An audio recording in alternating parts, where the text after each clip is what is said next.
এই তো কিছুদিন আগের কথা, অঙ্কিতা ইসলাম নামের একজন ট্রান্সজেন্ডার নারীর ঢাকা বিশ্ববিদ্যালয়ের ভর্তি নিয়ে দেশের কথিত মূলধারার গণমাধ্যম প্রথম আলো সহ আরও কয়েকটা টিভি চ্যানেল সংবাদ প্রকাশ করেছে।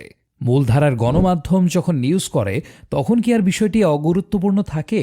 কিন্তু প্রশ্ন থেকে যায়, হঠাৎ করে ঢাকা বিশ্ববিদ্যালয়ের মতো প্রতিষ্ঠানে ট্রান্সজেন্ডার কোটা চালু করা ও চান্স পাওয়া ট্রান্সজেন্ডারকে নিয়ে এত হইহুল্লোড় কেন?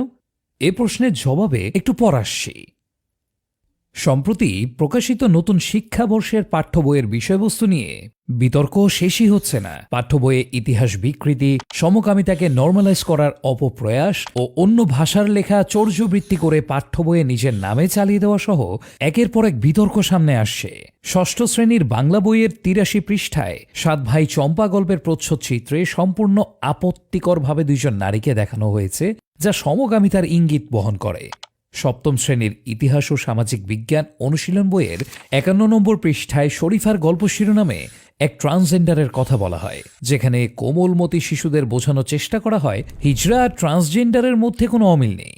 অথচ ট্রান্সজেন্ডার ব্যাপারটা একটি ইচ্ছাকৃত অরুচিকর কাজ, বিপরীতে হিজড়া হলো জন্মগত ত্রুটি। এছাড়া বইয়ের বিভিন্ন জায়গায় হার্ম প্রিন্সিপালের মতো লিবারেল থিমও বাচ্চাদের শেখানো হয়। এত কিছুর পর সাধারণভাবেই প্রশ্ন জাগে, দেশের বাচ্চাদের পশ্চিমা লিবারেল দর্শনে দীক্ষিত করার ক্ষেত্রে ক্ষমতাসীনরা এত মরিয়া কেন? আজ থেকে প্রায় ১০ বছর আগে ২০১৩ সালের ২৯শে এপ্রিল জেনেভার ইউনিভার্সাল পিরিয়ডিক রিভিউতে বাংলাদেশের তৎকালীন পররাষ্ট্রমন্ত্রী ডক্টর দীপুমনি নিজেই পশ্চিমা বিশ্বকে বাংলাদেশে এলজিবিটি নর্মালাইজেশন প্রক্রিয়া শুরু করার আশ্বাস দেন। On LGBT, we concur with NHRC that the laws of the land.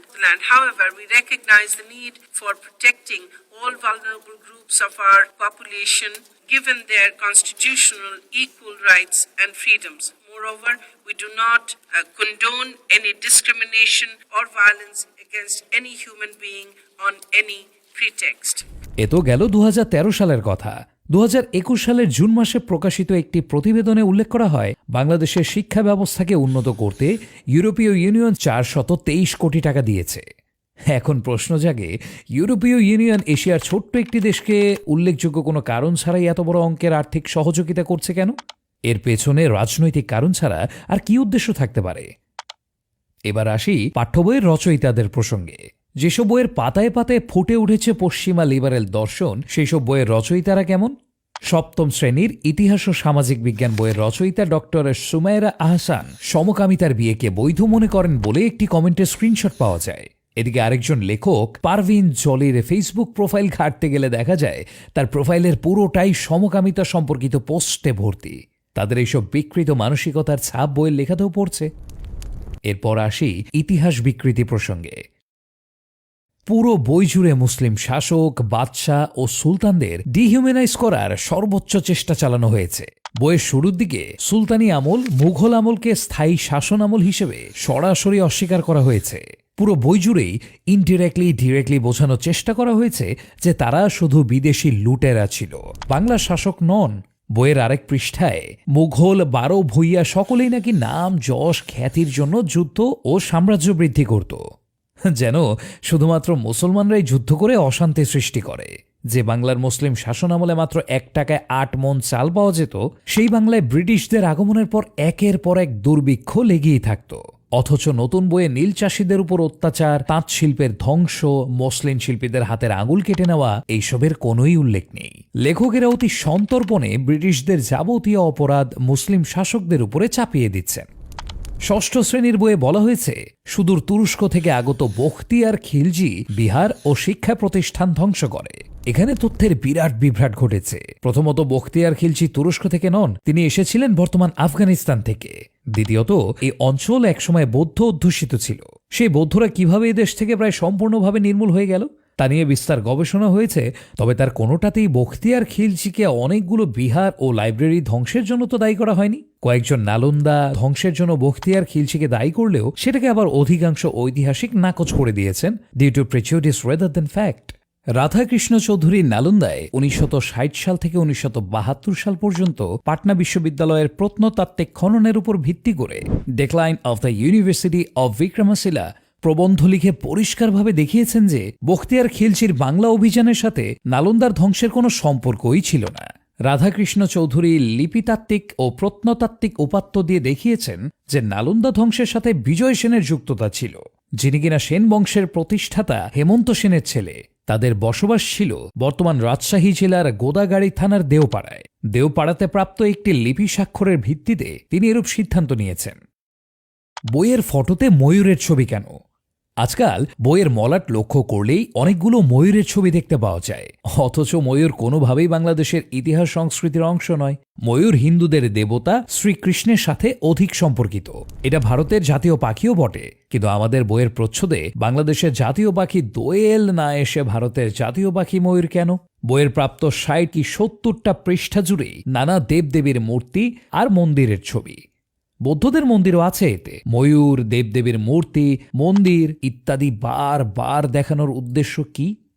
Simple answer, subconscious মাইন্ডে প্রভাব ফেলা। বারবার কোনো জিনিসের অ্যাড দেখানোর মতোই বাচ্চাদের এসব ছবি দেখিয়ে তাদের মনে তার বর্তমান মুসলিম পরিচয়কে ছোট করে আজ থেকে ১০০০ বছর পূর্বের পাল বা সেন আমলের বাঙালিত্বকেই বড় করে দেখানো হয়েছে। বাঙালি সংস্কৃতি মানেই হিন্দু কিংবা কোনো কোনো ক্ষেত্রে বৌদ্ধদের সংস্কৃতি। মুসলমানরা যেন ৮০০ বছরেও বাঙালি জাতির অংশ হতে পারেনি, অথচ ইতিহাস ঘাটলে দেখা যায় মুসলমানদের সময়েই বাংলা বা বাঙালি জাতি বিশ্বের সামনে তার সর্বোচ্চ গৌরব পেয়েছিল। বই জুড়ে যে ইসলামী শাসনামলকে বারবার হেয় করার চেষ্টা করা হয়েছে, তার বাস্তবতা আসলে কি ছিল তা কি আমরা জানি? আসুন ইতিহাসের পাতা থেকে একটু ঘুরে আসি। বাংলার সালতানাত বা সুলতানি বাংলার প্রতিষ্ঠাতা সুলতান শামসুদ্দিন ইলিয়াস শাহ সর্বপ্রথমে এই অঞ্চলে ছোট বড় নানা স্টেট একত্রিত করে বাংলা সালতানাত প্রতিষ্ঠা করেন। তাকে শাহ ই বাঙ্গালা উপাধি দেওয়ার মাধ্যমেও ইতিহাসে বাঙালি বা বাঙ্গালা নামের একটি নতুন শব্দের আবির্ভাব ঘটে। সুলতানি আমলে বাংলা ছিল বিশ্বের সবচেয়ে ধনী রাষ্ট্র। বিশ্বের মোট জিডিপির প্রায় ১২ থেকে ১৫% বাংলা অঞ্চল থেকে নিয়ন্ত্রিত হতো, যা সমগ্র ইউরোপের মোট জিডিপির চেয়েও বেশি ছিল। ১৫৭৬ খ্রিস্টাব্দের ১২ই জুলাই বাংলায় শুরু হয় সুবেদারি শাসনামল। তবে তখন বাংলা নামে মাত্র মুঘল সাম্রাজ্যভুক্ত হয়। মসনদে আলা ঈসা খাঁ ও মুসা খাঁদের নেতৃত্বাধীন ১২ ভূঁইয়াদের জন্য বাংলা আরও ৩৫ বছর পুরোপুরিভাবে মুঘলদের শাসনের বাইরে ছিল। ১৬১২ সালে আফগান পাঠান খাজা উসমানের পরাজয়ের মাধ্যমে বাংলায় মুঘল শাসনের স্থায়িত্ব শুরু হয়। বাংলা পরিচিতি পায় সুবাহ বাংলা নামে। সামরিক দিক দিয়ে সুবাহ বাংলা শ্রেষ্ঠ শক্তি হিসেবে আবির্ভূত হয়। সুবাহ বাংলা থেকে ইউরোপে তখন বারুদসহ বেশ কিছু সমরাস্ত্র রপ্তানি হতো। সেই সময় পর্তুগিজ ও মগ জলদস্যুরা একেবারে নিশ্চিহ্ন হয়ে যায়। সুবাহ বাংলার সীমানা আরাকান পর্যন্ত বৃদ্ধি পায়। অর্থনৈতিক দিক দিয়ে বাংলা আরও সমৃদ্ধশীল হয়। তখন ১ টাকায় ৮ মণ চাল পাওয়া যেত। পরবর্তীতে মারাঠা দস্যুদের আক্রমণে বাংলার অর্থনীতি ভেঙে পড়ে। মারাঠা আক্রমণে প্রায় ৪ লক্ষ লোক নিহত হয়। ব্রিটিশদের লুটপাটে একসময় সেই সুবাহ বাংলায় অনাহারে মারা যায় ১ কোটি মানুষ। আজ সেই লুটেরারা আমাদের কাছে সাদা চামড়ার ভদ্দর নোক, আর বখতিয়ার খিলজিরা পরিচিত লুটেরা দস্যু হিসেবে।